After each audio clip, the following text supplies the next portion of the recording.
नमस्कार बच्चों, आज के इस क्लास में आप सभी का स्वागत है। हम लघु सिद्धांत कौमुदी का अध्ययन कर रहे थे।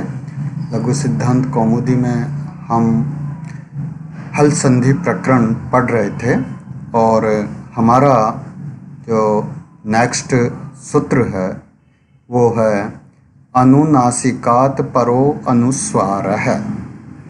अनुनासिकात, अनुनासिक को छोड़कर परः यानी पर, अनुस्वार यानी अनुस्वार होता है। ये सूत्र क्या कह रहा है? देखिए कि अनुनासिक वाले पक्ष को छोड़कर, जहाँ हमने पूर्व सूत्र से अनुनासिक किया था, उसको छोड़कर रू से पूर्व वर्ण के पश्चात जो अनुस्वार होता है, तात्पर्य यह है कि जिस पक्ष में अनुनासिक नहीं होता उस पक्ष में इस सूत्र से रू के पूर्ववर्ती वर्ण के पश्चात अनुस्वार का आगम होता है। देखिए उदाहरण सहित हम देखेंगे तो सर कर्ता में अत्र अनुनासिक सूत्र से रू के पूर्व सकार उत्तरवर्ती अकार को अनुनासिक नहीं हुआ, इसलिए इस सूत्र से सकार उत्तरवर्ती अकार को अनुस्वार हो जाता है। तो अनुस्वार होने पर रूप बनेगा स के ऊपर बिंदी लगेगी, र से कर्ता। ये रूप इस सूत्र से बनता है। अब नेक्स्ट सूत्र आता है खर अवसानयो विसर्जनीय। खरावसानयो विसर्जनीय। खरी अवसाने, खरी का मतलब है खर प्रत्याहार के परे होने पर, अवसाने और अवसान की स्थिति में पदांतस्य, पदांत होने पर रेफस्य विसर्ग है, रेफ का विसर्ग होता है। दो बातें यहाँ बताई गई है, या तो अवसान का विषय हो या पदांत सॉरी खरी अवसाने, खर परे होने पर और अवसान होने पर, दो चीज़ें हैं, खर परे हो या अवसान हो। तो ऐसी स्थिति में पदांत रकार का, पदांत रेफ का विसर्ग आदेश होता है। और इसे स्पष्ट देखिए कि खर में प्रत्येक वर्ग का पहला और दूसरा वर्ण आता है, श आता है। तो खर परे होने पर एवं अवसान में, अवसान किसे कहेंगे? विरामो अवसानम। ये सूत्र हमने पहले पढ़ा है। और विराम की जो स्थिति होती है वो अवसान कहलाती है। जिस वर्ण के बाद किसी अन्य वर्ण का उच्चारण नहीं हो वह अवसान कहलाता है। तो अवसान में इकारांत पद के स्थान पर, इकारांत पद, इकारांत नहीं है, ये रकारांत है, इसे आप सिद्ध कर लीजिए। रकारांत पद के स्थान पर विसर्ग होता है। अब ये अलोन्त्यस्य सूत्र से ये जो विसर्ग होगा वो अंतिम रकार के स्थान पर ही होगा। तो स रस कर्ता, सम रस कर्ता, ये दो रूप हमने पहले बनाए थे। तो यहाँ जो र है और नहीं, जो खर है सकार, ये परे है और पदांत रकार को इस सूत्र से जो है विसर्ग प्राप्त होता है। तो रूप जो है यहाँ देखिए कि खर परे है, स, दोनों ही रूपों में स जो है खर है और ये पदांत रकार है। तो इस रकार को विसर्ग प्राप्त होता है, तो स विसर्ग हो गया, स्कर्ता, और सम विसर्ग स्कर्ता, ये रूप बनते हैं।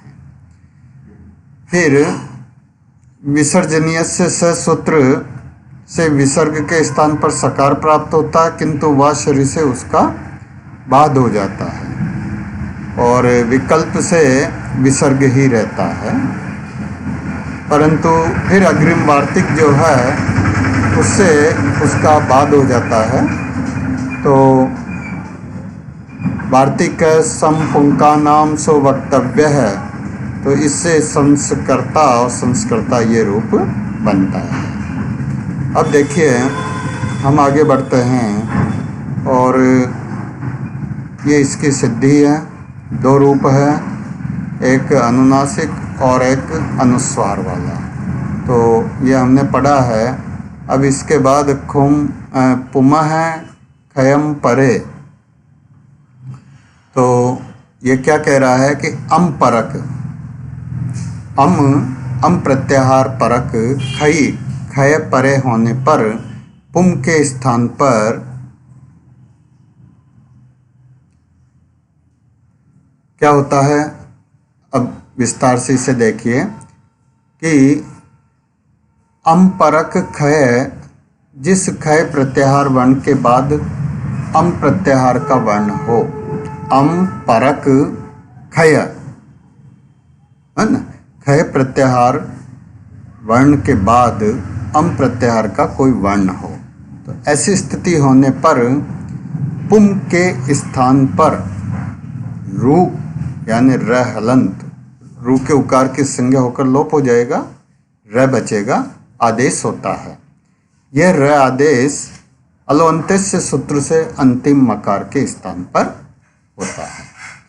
जैसे पुंस कोकिल है, तो पुम कोकिल है, यहाँ पुम है, इस पुम से परे ककार खय है, इससे परे ओ, का के बाद ओ है, तो ओकार अम भी विद्यमान है। ऐसी स्थिति में इस मकार को, पुम के मकार को पुमः खयम परे इस सूत्र से जो है रुत्व प्राप्त होता है। रुके उकार के उपदेश से जन्नासिक इस सूत्र से संज्ञा होकर लोप हो जाता है, र बचता है। उसके बाद अत्र अनुनासिक है पूर्वस्य तु वा, इस सूत्र से अनुनासिक हो जाता है, तो पुर कोकिल है रूप बनता है। खर अवसानीय विसर्जनीय है, सूत्र से रेफ को विसर्ग प्राप्त होता है। फिर कुप्पो का पोच से जिव्य मूल्य की प्राप्ति होती है, उसका बाद करके सम पुंका नाम सो वक्तव्य वार्तिक से विसर्ग को सत्व होकर पुंस कोकिल रूप सिद्ध होता है। और जहाँ अनुनासिक नहीं होगा वहाँ अनुनासिकात परो अनुस्वार है, सूत्र से जो है इस प के ऊपर बिंदी लग जाएगी, अनुस्वार लग जाएगा, उससे जो है पुंस कोकिल रूप सिद्ध होगा। अगला जो सूत्र है वो है नश्छाव्य प्रशान। छव परे होने पर अप्रशान, प्रशान को छोड़कर नकार के स्थान पर क्या होता है, देखिए अम परक जिसके बाद अम प्रत्याहार का कोई वर्ण हो, ऐसा छ ट थ च ट त, मतलब छव जो प्रत्याहार है उसमें कौन कौन से वर्ण आते हैं, छ ट थ च ट त। ये परे होने पर प्रशान शब्द को छोड़कर अन्य नकारांत पद के स्थान पर रू, जिसका र शेष रहता है, आदेश होता है। और यह अलोन्तेस्य सूत्र से अंतिम नकार के स्थान पर ही होगा। देखिए अगला सूत्र विसर्जनीय से सह, खर परे होने पर विसर्ग के स्थान पर शकार आदेश होता है। कैसे, अब ये दोनों जो सूत्र है वो यहाँ एक साथ ही सिद्धि में काम आएंगे। तो चक्रीन प्लस त्रायस्व ये नकारांत है, और त है जो खर में आता है, तो नश्छाव्य प्रशान सूत्र से न के स्थान पर रू आदेश होता है। और अनुबंध लोप होने पर अनुनासिक पूर्वस्य तु वा, इससे अनुनासिक हो जाता है, और चक्रीन र प्लस त्रायस्व स्थिति बनती है। अब इसके बाद खरवसानीय विसर्जनीय सूत्र से रेफ को जो है विसर्ग प्राप्त होता है और विसर्जनीय से सूत्र से विसर्ग को सकार प्राप्त होता है। तो चक्रिन त्रायस्व स हो जाएगा, त्रायस्व रूप सिद्ध होगा। और अनुनासिक के अभाव में अनुनासिकात परो अनुस्वार है, इस सूत्र से अनुस्वार परे होने पर चक्रिन त्रायस्व रूप सिद्ध होता है। तो इस प्रकार जो है ये सिद्धि बनती है।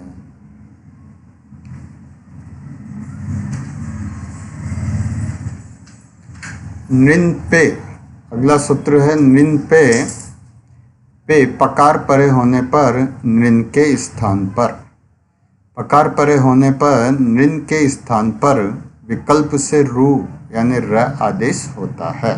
रू का र शेष रहता है, अंत्य नकार के स्थान पर ही होगा। ये जो र होगा ये अंतिम नकार के अलो अंत्य से सूत्र से अंतिम रकार के स्थान पर ही होगा।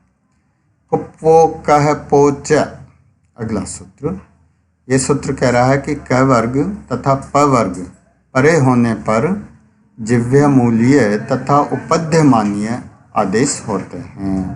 तो क वर्ग और प वर्ग परे होने पर विसर्ग के स्थान पर, किसके स्थान पर होंगे ये?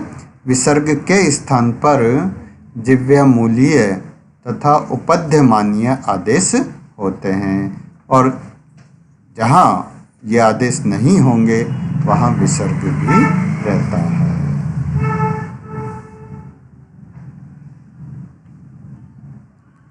तस्य परमाम्रेडितम, जिसका द्वित्व हुआ हो अर्थात दो बार पढ़ा गया हो, उसका पीछे वाला रूप आम्रेडित कहलाता है। अगला सूत्र है का नाम्रेडिते, आम्रेडित परे होने पर कान शब्द के स्थान पर रू यानी र आदेश होता है। यह आदेश जो है अलोन्त्यस्य सूत्र से अंतिम रकार के स्थान पर ही होगा। तो कान प्लस कान, यहाँ देखिए रूप सिद्धि बन रही है, कान प्लस कान। ऐसी स्थिति में तस्य परमाम्रेडितम से दूसरे कान की आम्रेडित संज्ञा हुई और कानाम्रेडिते से पूर्व कान के नकार को रुत्वादेश हुआ, रुत्व का र शेष रहा तो कार र प्लस कान बना। फिर अत्र अनुनासिक पूर्वस्य तुवा सूत्र से अनुनासिक हुआ। फिर खरवसानीय विसर्जनीय सूत्र से रेफ को विसर्ग प्राप्त हुआ और संपुंका नाम सो वक्तव्य इस वार्तिक से विसर्ग को सत्व प्राप्त हुआ तो कांस कान रूप सिद्ध होता है। जहाँ अनुनासिक नहीं होगा, अनुनासिक के अभाव में अनुनासिकात परो अनुस्वार है, इस सूत्र से जो अनुस्वार आदेश हो जाता है। अगला सूत्र है छेच सूत्र क्या कहता है? संहिता के विषय में छकार परे होने पर ह्रस्व का अवयव तुक का आगम होता है। तो तुक में से उक की इत संज्ञा होकर लोप हो जाता है, त हलंत शेष रहता है। कब होता है? यहाँ बताया गया है कि एक तो संहिता का विषय हो और एक छकार परे हो। तो किसको होगा? ह्रस्व को।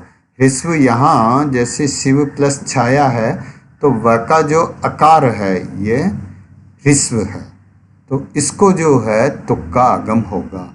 तुक में से उक की संज्ञा होकर लोप हो जाएगा, त शेष रहेगा। अब इस तुक को रखेंगे कहाँ? इसके लिए झलाम जशो अंते जो सूत्र है उससे जस दकार हो जाता इससे तो, और इससे पहले हमें जो है वो सूत्र और लगाना है आद्यंतौ टकितौ, आद्यंतौ टकितौ। तो टकितौ से जो है टित और कित होने के कारण, ये कित है क्योंकि तुक में ककार की संज्ञा हुई है, तो ये इसका आदि और अंत में होगा, तो ह्रस्व के अंत में होगा इसका आगम। तो शिव त और छाया रूप बना। अब इसके बाद जलाम जशो अंते, इस सूत्र से जसत्व दकार हो जाता, तकार को दकार हो जाता है। फिर स्तो सिचना सिचु, इस सूत्र से जो है सिचित्व जकार हुआ, और खरीच सूत्र से जो है चकार हुआ। तो इस तरह शिवत छाया रूप सिद्ध होता है। अगला जो सूत्र है वो है पदांतात्वा। तो ये सूत्र क्या कह रहा है कि छकार परे होने पर पदांत दीर्घ, दीर्घ का मतलब है आ ई उ, ये स्वर का अवयव विकल्प से तुक का आगम होता है। दो बातें यहाँ पहले सूत्र से भिन्न बताई गई है।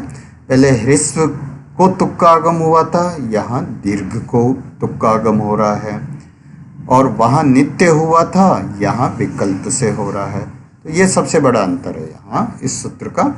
और चूंकि यहाँ विकल्प से हो रहा है तो दो रूप बनेंगे। और अब देखिए, कित होने के कारण ये जो तुक है ये पदांत दीर्घ का अंतव्यव होगा। लक्ष्मी प्लस छाया, ये रूप यहाँ बनता है। और यहाँ इस ई को जो कि दीर्घ है, इसको तुक का आगम होगा, और आदिन्तव टकिता उस सूत्र से ये आगम इसके अंत में होगा। तो लक्ष्मी त और छाया, तो